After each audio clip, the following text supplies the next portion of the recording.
So good evening, everyone. Good evening. Good evening. Evening.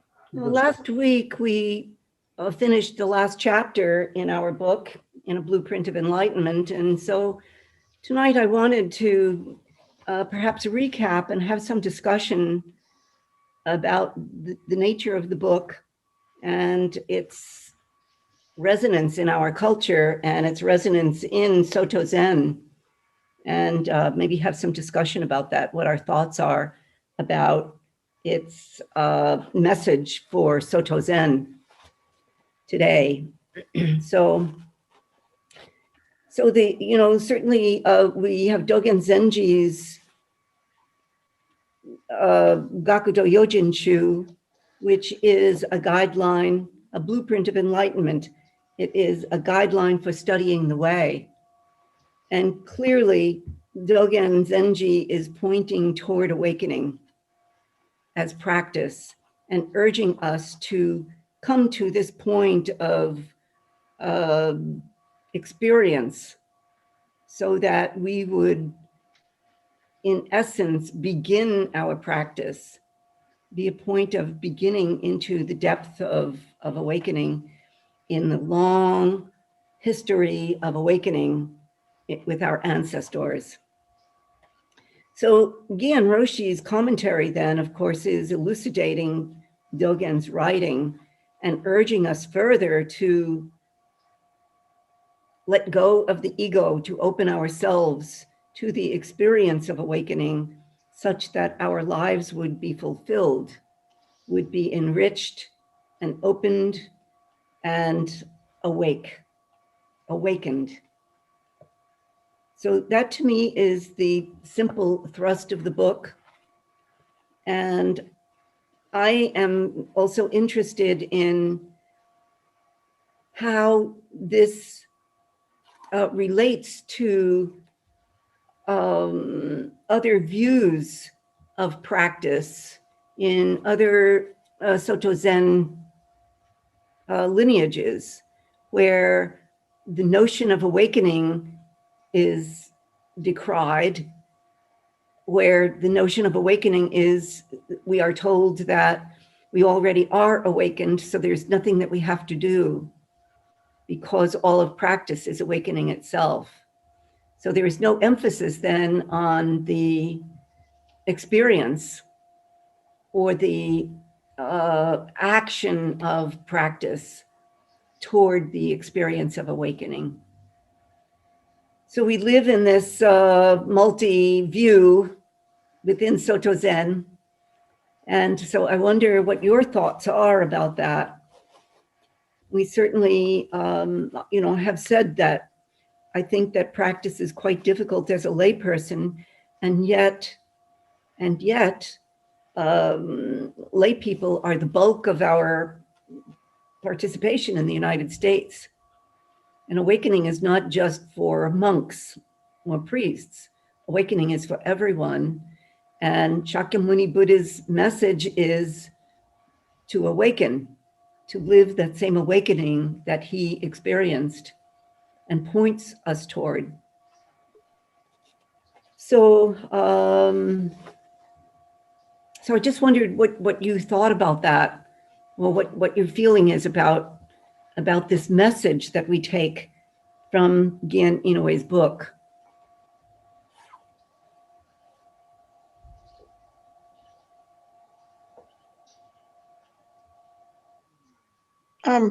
Ito-san, I just want to clarify, are you saying that what Gien Roshi is saying is different than what most Soto Zen teachers are saying? Well, I can't say most, but quite a number.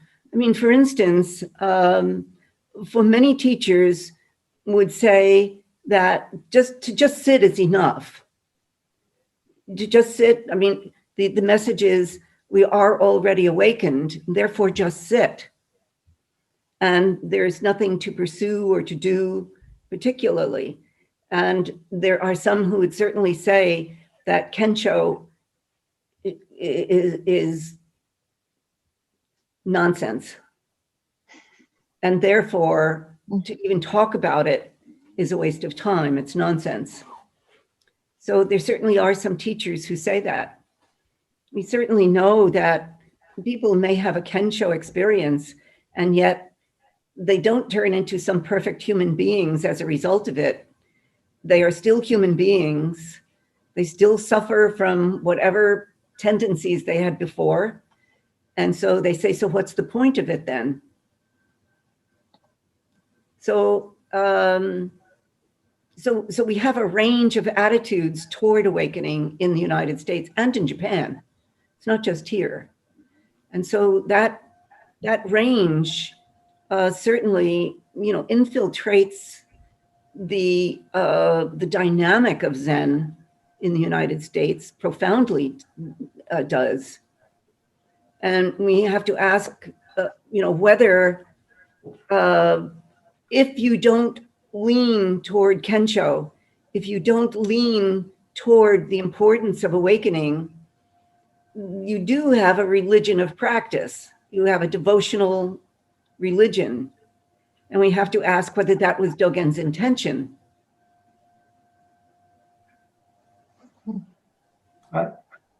Did Dōgen intend to start a religion?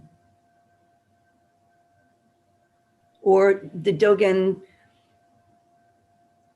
give us the teaching for the sake of awakening? Well, I would definitely say the latter. I mean, I would say that I don't think Dōgen is interested in starting a religion. But I mean, I don't know if I know enough about Dōgen to really say that, but it just seems like he wanted people to wake up. I mean, just like he wanted to wake up, which is why he went to China, because he wasn't really getting what he wanted there. And then he realized, what it was. But I think that's what he wants for everybody, for everyone to see what he saw. Well, I would agree with you, Joan. That is my feeling about practice, that if we play down or eliminate the need for awakening, for Kensho, the dynamic of Zen is lost as far as I am concerned. The dynamic of the point of Zen is submerged somewhere, such that the intention of awakening is just removed. Well, I haven't read all of Shobo Genso by any means, but it seems to me that from the quite a number of fascicles that we've read together over the years, that all of them were about awakening and about the importance of awakening. And I think that for people in this country, from the early 60s on, if you picked up a book about Zen, it was probably going to talk in English. If you picked up a book about any of the popular writers speaking about Zen, it was going to focus on the Enlightenment experience. And so I think Americans are looking for that. And that's why they take up practice. They may or may not get there, but I think most people who've been sitting for a long time will have some type of realization experience out of it. And in Japan, I wonder if that there's for centuries there's been a split within Sotoshu about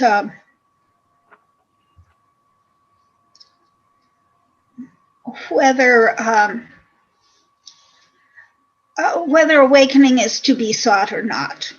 There have been two camps. And I can't help thinking that it may this may be related to, there's a relationship between that tension, it seems to me, and the fact that Shobogenzo was not read for many, many years. And even parts of it were lost or purposely suppressed. When we visited Eiheiji, when we went to Eiheiji on our pilgrimage, the young monk who had been asked to show us around, I remember so I remember so vividly his saying, "I can't believe that for so many years we were putting Shobogenzo up on the altar and we would bow to it, but never would we look inside it." Mm-hmm. And to me, those two things are linked. And I think Americans come to Zen looking for something different than maybe the typical Japanese monk does. But also there's that built-in tension. Well, I wonder how many Americans you know and how many Zen centers you know that you would make that claim, Mickey, about Americans. Because I think that we could say that the split is equal in the United States as it is in Japan. Yes, I have. I'm not in touch with very many teachers, as you are, and I haven't visited very many Zendos. But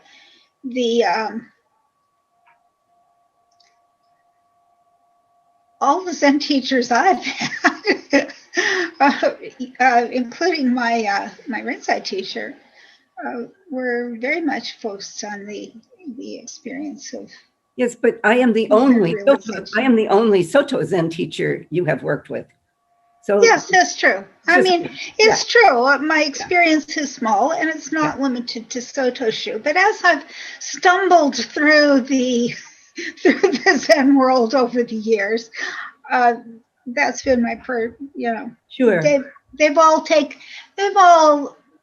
been in that camp. Sure, but they have not been Soto Zen. They have been Rinzai. No, neither one of them have. Right. For you. So I'm talking specifically about Dōgen's Soto Zen and the split that we see in the United States around this very issue. That many people come to Zen practice in order to relax and to calm down and to be peaceful.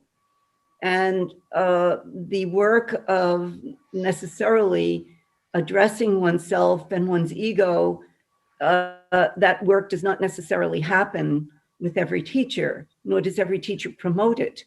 It's hard work. And so this is an unusual book then to bring to the United States, to open to the United States, because it is so strongly. I see what you're saying. About Dōgen's intention that practice is about waking up, that practice is to realize, to be a realized human being. So. And don't you think that Inoue Roshi and his son, both of them, and I know there are a number of brothers in that family who became priests, but it seems to me that they have played that role within Soto Shu in Japan of teaching Shobogenzo and bringing out that aspect of Dōgen in their teaching. And certainly, and that is because they had huge awakening experiences. Yeah. So they are able to speak from a platform of awakening. There is nothing else then but to speak from that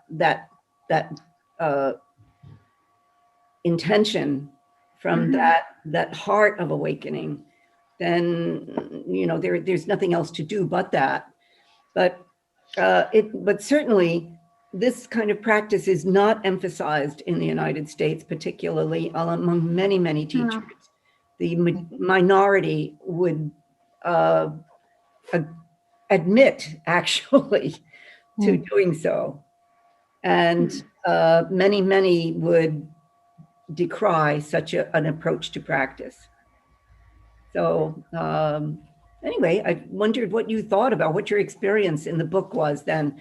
Do you feel that it led you to change your feeling about your intention in practice, or did it open up for you a means of entering practice in a new way? So, Go ahead. So to return to the previous topic, Dōgen, after all, in Bendoa, is nothing but enlightenment. And in most of his writings, as Mickey said, it's very directly, there's a substantial emphasis on the absolute. Yes. Over and over and over again. So one can hardly say that Dōgen didn't care about it. I also might ask, and I don't have the experience, but I'd also ask of the teachers who have had a Kensho experience, how many of them say it's not important? Oh, I know, I only know a few who've had Kensho experiences, and I know a lot of teachers, but I would say that they would feel the emphasis and the importance of it, of course. So, of course. now, but not every teacher has had a Kensho. It's certainly true, or so it seems to me. I shouldn't say it's true because my own experience, my own efforts and practice are pretty not so substantial. I mean, there is just the true effort, and whatever you may say about it, Kensho or not, it is what it is. Yes. And Zazen, my original sense of it was full participation in the enlightenment that's going on all the time, and which is the reality of things. Yes. So it's how one identify. The trouble is that you can't have an intention about it. That there are aspects of it that lie outside of rationality or thoughts. Correct. That's so. As soon as you have an intention, you're finished. Sure, but so, I want to mention there's this wonderful book from a long time ago, around 1960s or so, called The Way of Zazen by Rindo Fujimoto. What? The Way of Zazen by Rindo Fujimoto. And it was... I don't know that book. What? I don't know that book. Well, you can look at it. It's quite short, and I think it's available on the web. Or at least it was at the freely available on the Zen Center, San Francisco Zen Center website.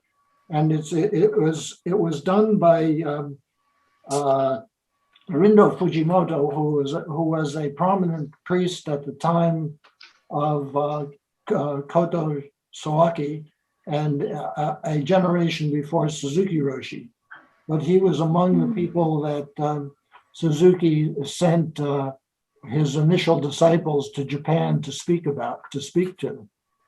And it's quite short, and I think to the point. And one of the things he says, like I was trying to find it, was that something about Zen or awakening isn't the Zen I, but the Zen condition, which reminded me of something that Harada Roshi said, in which he says it's not, enlightenment isn't an experience. So something, though, that struck me when I read it in Harada Roshi's book. I'm not sure if the translation is good enough, but I can't imagine that someone who's had a Kensho sort of experience doesn't think that it's really important. The problem is getting hung up about it, and the blueprint for enlightenment stresses that over and over and over and over again. that's also how what's his name? Oh, how Seke Hirata spoke about it in The Unfathomable Depths that you read.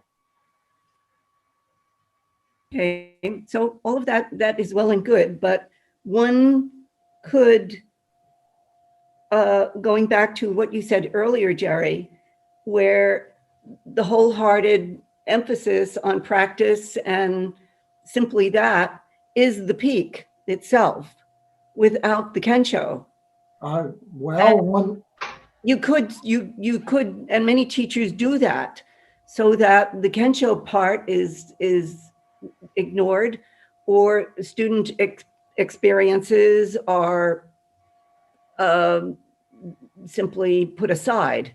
I mean, for one thing, we bring the delicacy of Zen into a fairly barbaric culture. Our culture is not sensitive to listening, to silence, to all I can say is the delicacy of our practice. It is not, it's barbaric.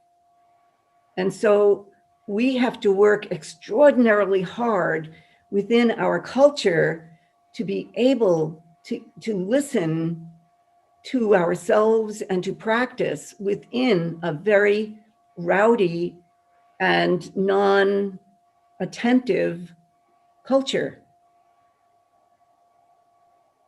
So we come from that situation, we land in the Zendo, and how hard we have to work to sit Zazen. For many people who come into the, to the Zendo, because we are bombarded by the hardness of this culture, the insensitivity of it. So it is extremely difficult for us to really get to the finer points of the transmission of Zen because of the bombardment we undergo in how we live.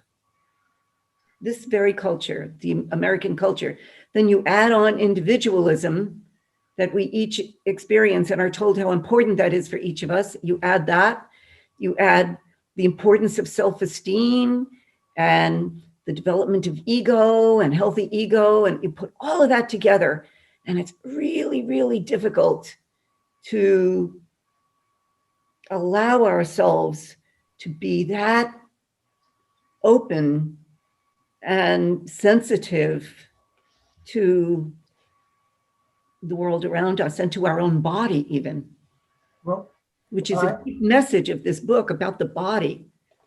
yeah. No, I agree with I have no disagreement with anything you've said. And I would want to mention, and you have a lot more experience of this than I do, as you do with almost all of this, of course. But there's the question of practice and how you give yourself up.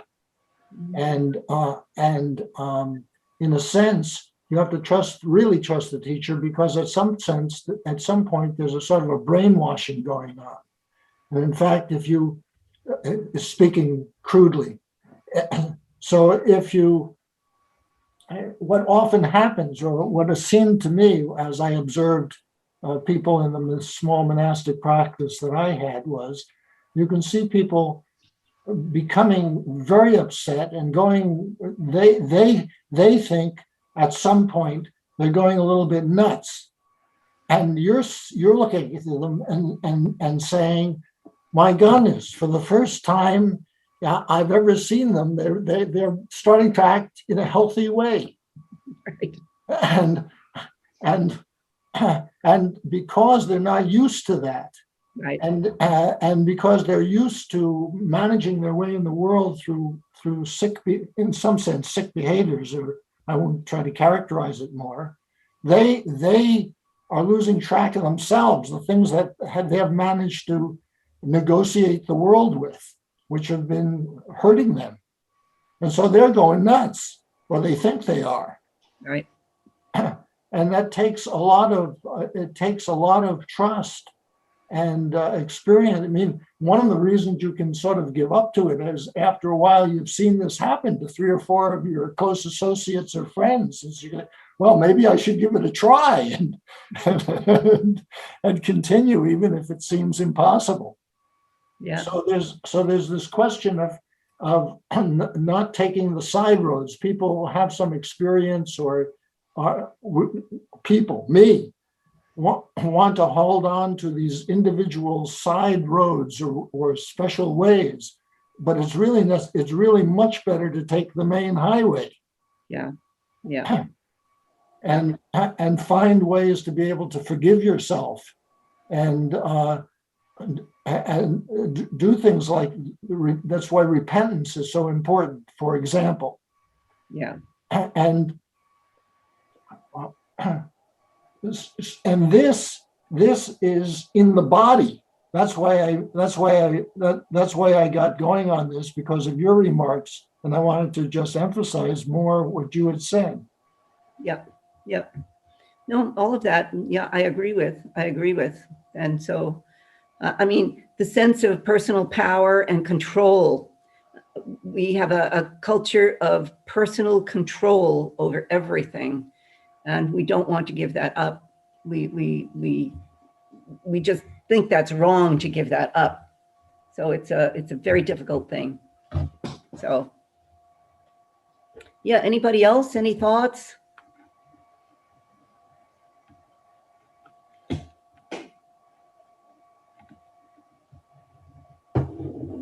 Well, as it pertains just to this book, the uniqueness of this book for me was how much he emphasized, I guess, what Jerry's is talking about, the bodily functions. Yes. About the body will just function. You don't have to do anything. You don't have to insert this I or me into the bodily functions. And really examining that, you start to see the subtle layers of that come in when you're just looking at something, you're using the seeing, the I function, and how quickly the ego or the I comes in to overlay that. I mean, it's just continuous. So that he emphasized that a lot for me was really important, and really gave me pause to really think about that more and work with that more. That's good. That's good. Yeah. I mean, Bill's talk last week, in which difficult situations that he meets, he throws his body into it and allows his body to run the process of a difficult moment, and then come to the other side of some situation that is resonating in the body. And that's a very powerful teaching, and a powerful demonstration of the truth of Gien Roshi's teaching. So it works. It works. Yeah.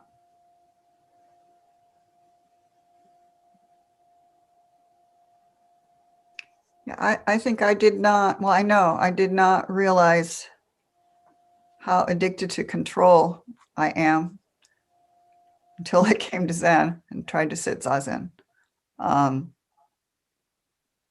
And I still deal with it.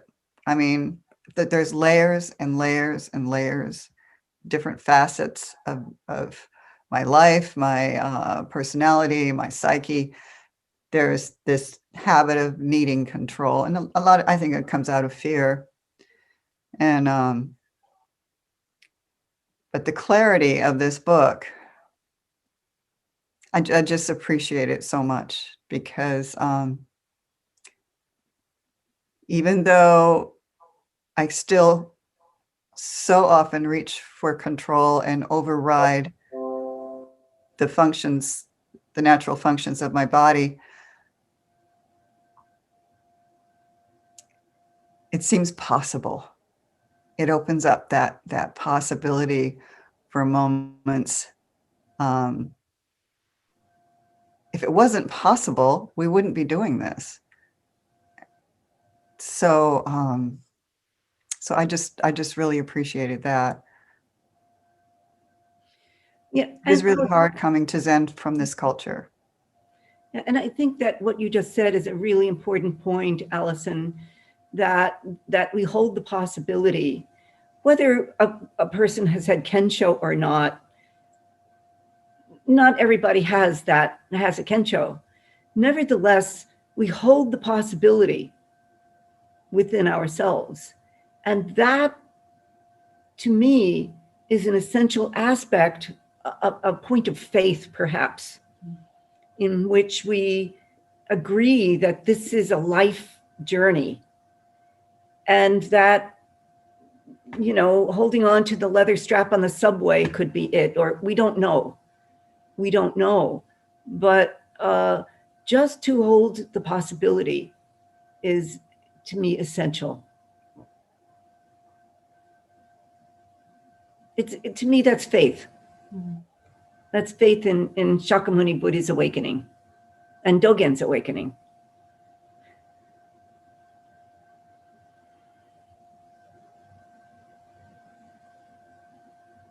I was very surprised to learn that there was a no enlightenment school. It seems to me that they say, what's the point? It's the opposite for me. It's, if you don't hold that possibility, or if you don't hold that potential, you don't, what's the point? It's just amazing. It's just amazing to me that you could deny that. And I have to going back to what Jerry was, I think, alluding to, I have to wonder if it's because, they haven't had those experiences, and it's just easier to brush them aside than to do that really hard work of peeling apart those subtle onion layers it's just, you think, it's just translucent and it just keeps going. Anyway, but yeah, I think it's maybe easier if you haven't had those experiences, I suppose, to disregard them, or I don't know. I don't understand. It's hard for me to understand that perspective, honestly, because it's surprising. So I'm really fascinated to hear more about this, and fascinated to learn about the schism and where it started. Was it, maybe political in Japan? It's just interesting to me, the whole history, and also how Buddhism moves through cultures, and how what's kept essential to itself and what's what does it take on? It's kind of like a chameleon, like just by adapting, just adaptation. It's just so fundamental that things will grow around it because it's so fundamental. This is a really great discussion. Thank you. This is my birthday today, so I just want to say thank you. Jason. And this is a great present for me. Nice. Thank you. Thank you. And I think, Jason, also, I think that there is a strong movement in American Zen toward engaged Buddhism, toward addressing social issues and spending a great deal of effort on social issues, which doesn't mean that you aren't concerned with enlightenment, but it can mean that we are a religion that must take care of the world. And therefore, that is the effort that is made. So it's a different approach. And maybe what we want to say is that there are different approaches to awakening. We could say that. Right. That's much broader. And yeah. And I have to one. Oh, go ahead. What you said reminded me of another point. It's really interesting. This, we were talking about how the culture is different. It's like not to oversimplify, but it's like almost extroversion versus introversion. It's very difficult from a very extroverted, verbose, culture to then go the opposite direction, basically. But also in this culture, postmodernism, identity politics, people are awakening to oppression. And it's really interesting. I think, definitely we want people to not feel oppressed or less than. We want them to engage their own nobility. But then pride then the ego, then it's like it's a very fine line, because one can overfeed the ego into I am this and I am that, and I'm going to identify with these, 5 things or whatever. And it's just, you completely lost it at that point. So, but at the same time, people are oppressed, and people do feel, right. And so they do feel shame. They internalize that, I've done that. So it's important to, and I maybe I like the nobility aspect, because, you know, it's like when we sit on the cushion, you know, I remember being told, you know, it might feel like you're pretending to be something, but you're not, you know, you're taking on your full, you know, your full self. And so I think that's, if we could focus on that and not the whole identity political aspect of it, yeah. So I think that's a really important point. It's a very fine line. You know, you say that the wrong way and somebody's going to completely offended. And, you know. Well, certainly, you know, Zen has been accused of being silent when it should stand up and speak. And so I think that has been a very strong response currently, given the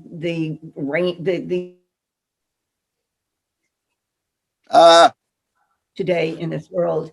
And so that's the response to it. Well, we're not silent. Hey, we're going out in the street and we're doing things out there. So I think that, you know, people can feel that is deeply important, that they do such a thing. So I have to wonder if that criticism of silence is also part of that misunderstanding or different culture. Just because we might not be making a lot of noise doesn't mean we're not doing anything. Right.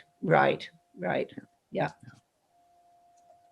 Yeah. Well, I mean, that is the misunderstanding of what it is to sit in silence, to not understand that it is the deepest kind of prayer, that it resonates in the world, and that we hold the world and we deal with suffering via this practice. And so, but it does look like we're not doing anything at all. So it's a misunderstanding of what it truly is.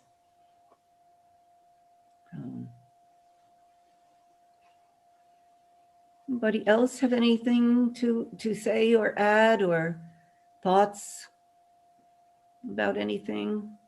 Gilda, Candice, Cynthia? Just in general, I think this book, to me, it's been delightful. It's been hopeful. It kind of reaffirms the whole emphasis on awakening that's important to me. And there's a lot of humor in the book, and just, you know, I just really find it delightful and really encouraging. Yeah, good. Kind of a generic comment, but that's how I find it. No, that's good. I really appreciate your encounter with Kondo Roshi a couple of weeks ago, or the last time. And I hope that when we meet him next Wednesday, he's going to be with us next week, starting at 6:30, that you folks will come up with some good questions and encounter him. It's going to be spontaneous questions again. And so if you've got any burdensome issues that are alive, I mean, in Cynthia's case, it was a real life issue that she was working with, that Kondo Roshi really appreciated and worked through with him. And Allison too had an encounter with him. So don't hesitate to come up with a good question. I think it's a really interesting experience to come up close with him on the screen, even though it's on the screen. Nevertheless, you feel as though he just, went straight into your heart and soul with that exchange. So spontaneous questions next week. So, also, make your questions simple, not too convoluted, and they'll be in the chat section again. The questions will go into the chat, and then you'll be called on to read your own question. So that should be exciting. Simple, but also clear and specific. Right. Exactly. As I learned the last time, I think my question was too generic, and then he answered something completely different, and we had to go back and make it more specific. Right. Yeah.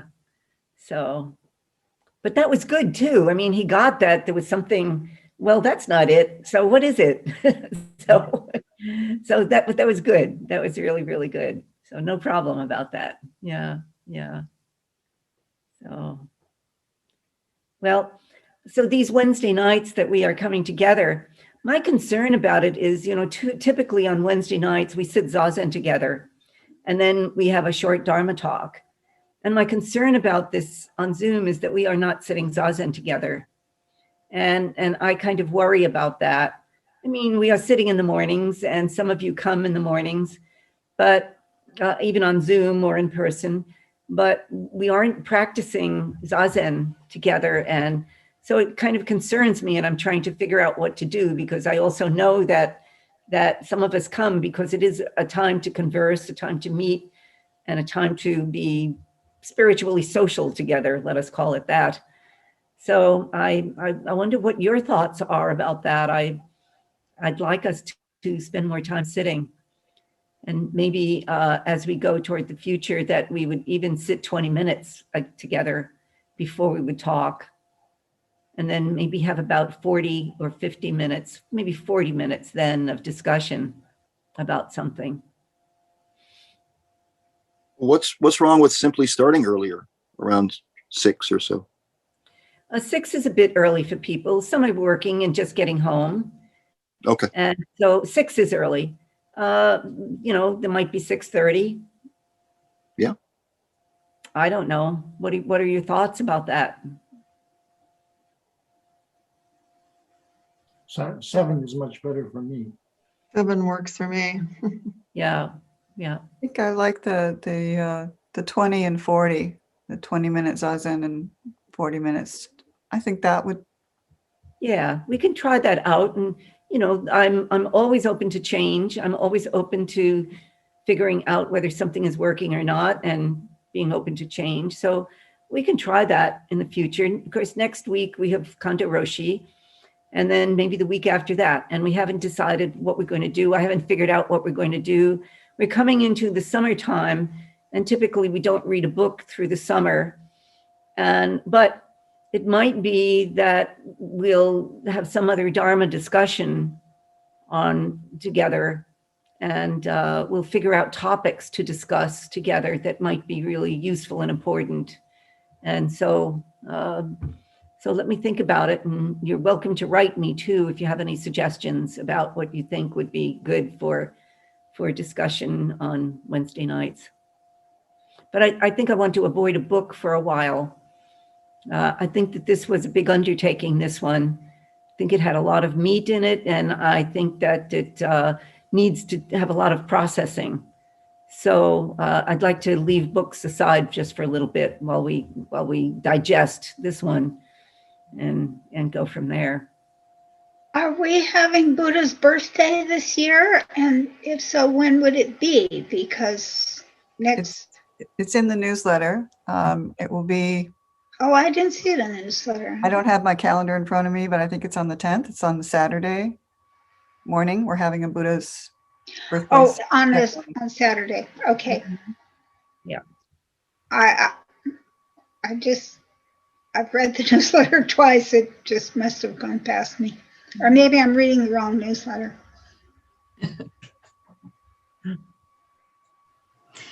Ada-san, I really loved being able to read the book, understand it to the best of my ability at my very short time with you. And I love the idea of practicing Zazen together after we've read this. I think the book is one that can be read again. Yes. And again, but even with the group, maybe in a year or two, whenever, right. There's so much in there yes. For us to chew on. There is something that I feel I have been gifted with coming to the Sangha, and that is, it isn't important for me to analyze everything. I take copious notes because I feel like I need to try to understand better. And at the end of the day, when I try to do my meditation practice, I find that if I try to remember something I've written or something that's been discussed, that I don't remember it at the time, just being in that sound of silence, if you will, is the most precious. So I guess I'm like what Jason was saying. I don't understand, and forgive me, I don't understand folks that can't see Zazen as the thing, you know. Well, if social justice activity gives you enlightenment, that's awesome. Yes. And some of us are graced to be able to sit Zazen and have an experience then. And so I'm just very grateful. Yeah. Yeah, thank you, Gilda. And I think that maybe the best way is to say, first, all ways are open. Every path is open to awakening. There's no doubt about that. What particular practice we choose as Zen practitioners is something else. But there are also many different attitudes and views about awakening itself. And so we can hold all of them and respect them and allow them and, be in the same soup together and let it be that. So no problem, everybody. It's okay. So, yeah.